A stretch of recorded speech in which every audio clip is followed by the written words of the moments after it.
Buenas tardes, mi nombre es Samuel Rivero y yo le voy a hablar un poco sobre los ingresos brutos.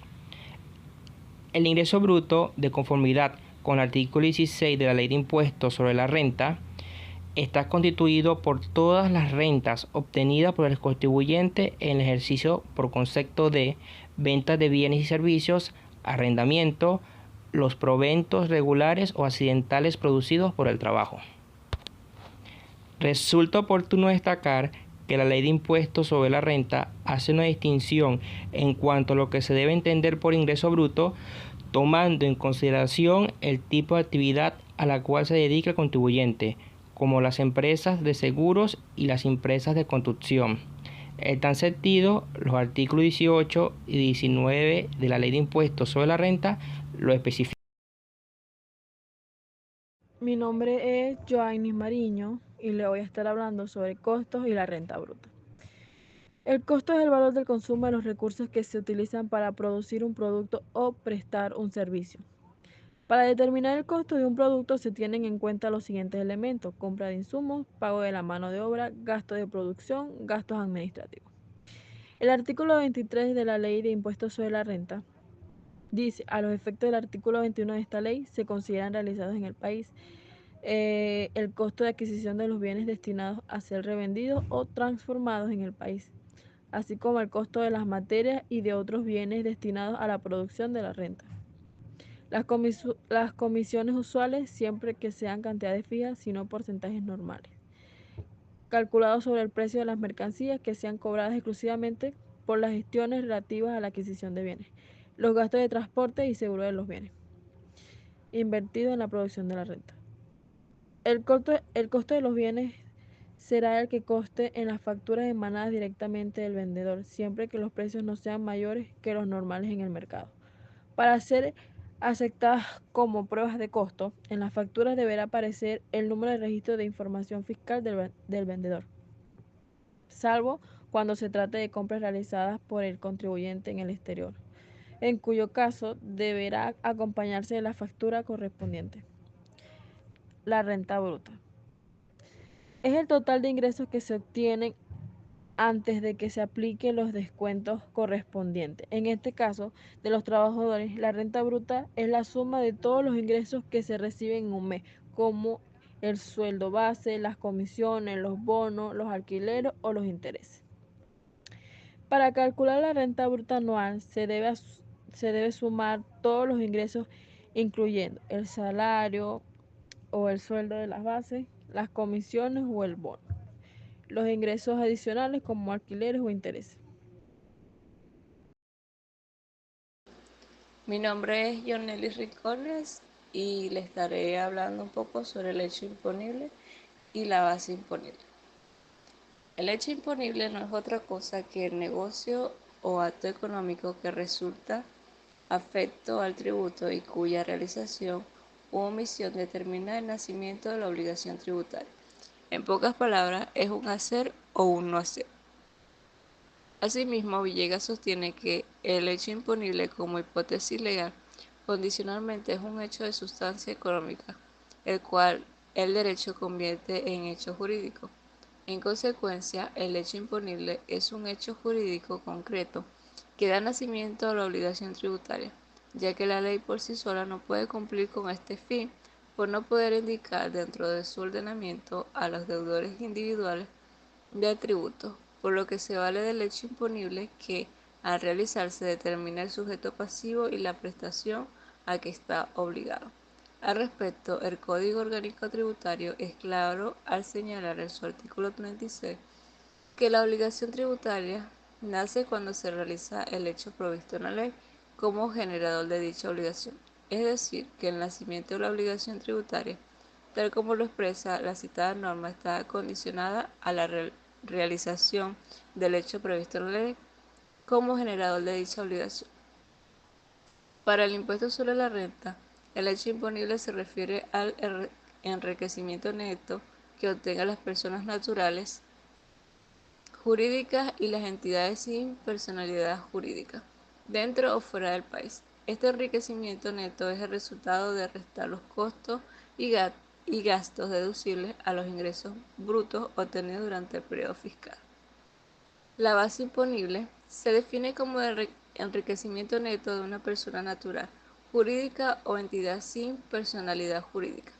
Esto implica que solo los ingresos que efectivamente aumentan el patrimonio del contribuyente son considerados. Por lo tanto, es esencial que los contribuyentes mantengan un registro claro y preciso de sus ingresos y gastos para determinar su base imponible de manera adecuada. Muchas gracias. Mi nombre es Romina Muñoz y les voy a estar hablando acerca de la renta presunta, las deducciones y tarifas.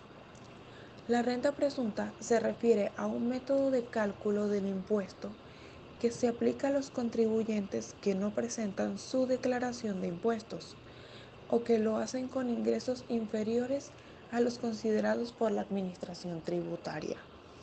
Es decir, que es un método que se utiliza cuando no es posible determinar con precisión los ingresos reales de una persona o identidad. Ejemplo, la renta presunta se aplica principalmente a actividades económicas, donde es difícil llevar un control exacto de los ingresos, como es en el caso de pequeños comerciales o profesionales independientes. De acuerdo al artículo 34 de la Ley del Impuesto sobre la Renta 2015, los enriquecimientos netos de los contribuyentes productores de películas en el exterior y similares para el cine de televisión estarán constituidos por el 25% de sus ingresos brutos. Estos ingresos estarán representados por el precio de la cesión del derecho de exhibición y por cualesquiera otros obtenidos en el país relacionado. Otro ejemplo está en el artículo 38, que los enriquecimientos de las empresas de seguros o reaseguros no domiciliadas en el país estarán constituidos por el 30% de sus ingresos netos causados en el país cuando no exista excepción de impuestos para la empresa.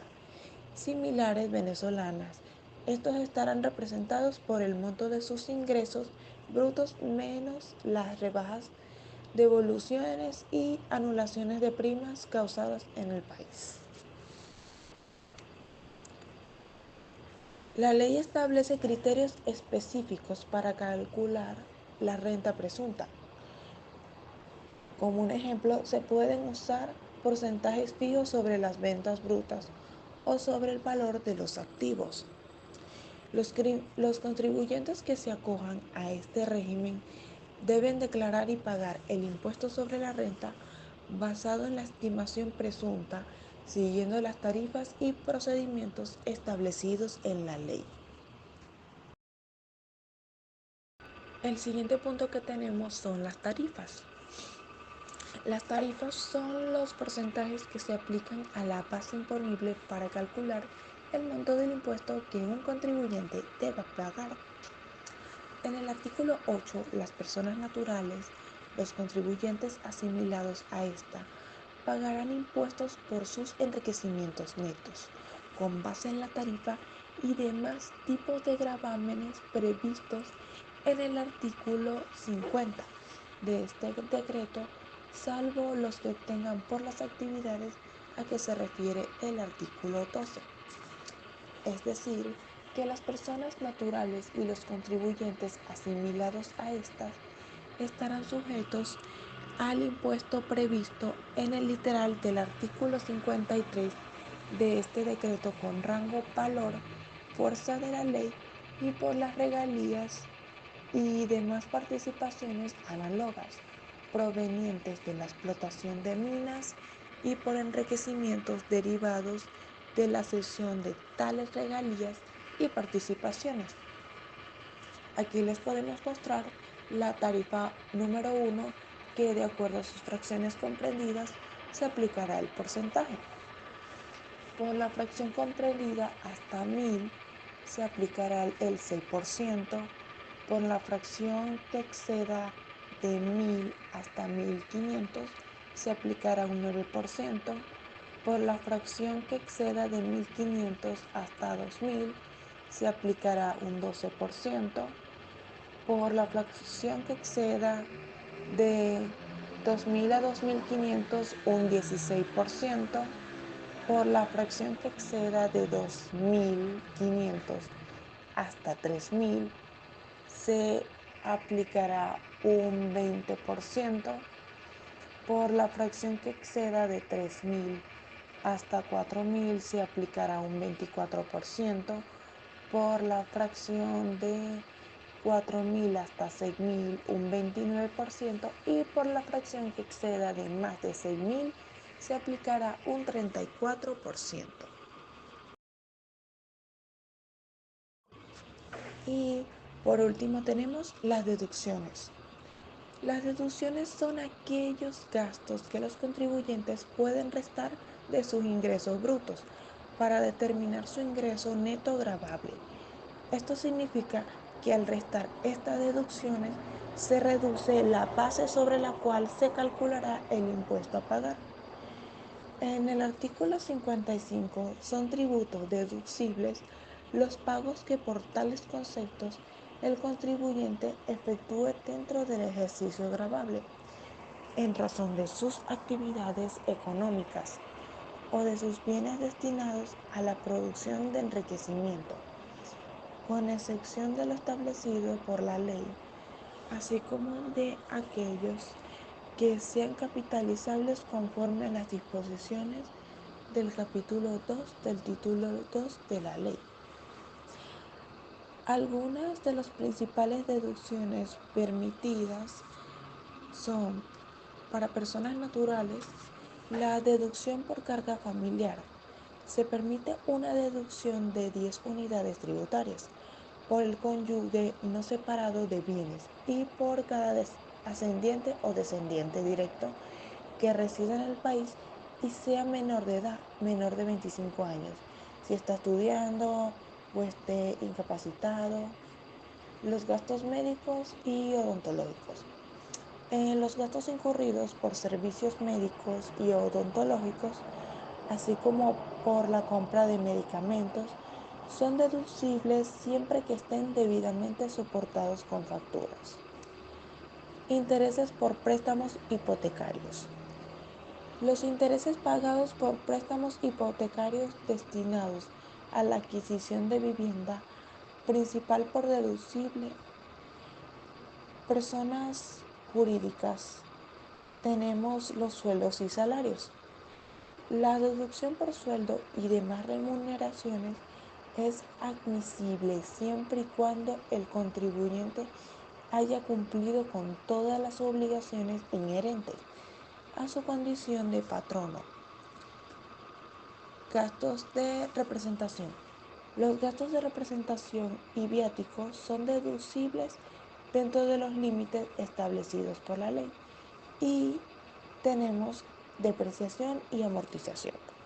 La depreciación de activos fijos y la amortización de activos intangibles son deducibles según los métodos y tasas establecidos en la ley.